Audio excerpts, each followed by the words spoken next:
শাকিল শাকিল এই এই তুই জানিস কালকে আমরা লাশটা নদী থেকে ফেলে আসিনি? ওকে ওই এমএলএ ছেলে নিউজে দেখাচ্ছে।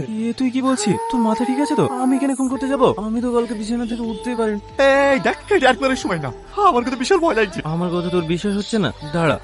মাহি একটু এদিকে এসো তো।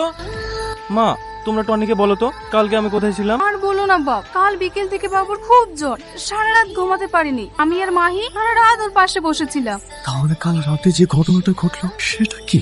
কি ভাবছো বাপ? কিছু না। ছাদে একা একা বসে কি করছিস? জানো মা, আমি একটা হিসেব কোনো মতে মিলাতে পারছি না। হিসেবটা এবার মিলে যাবে। এটা কার? ওটা তো আমার ছেলে। কি হয়েছে স্যার? আপনার এই গুণধর ছেলে এমএলএ ছেলেকে খুন করেছে। এই ওকে নিয়ে চল। আমি খুন করি না।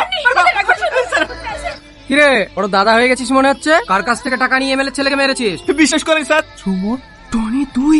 সুমন ভাই বিশ্বাস কর, আমি খুন করিনি। তো আমিও বুঝতে পারছি তুই কখনো খুন করতে পারিস না।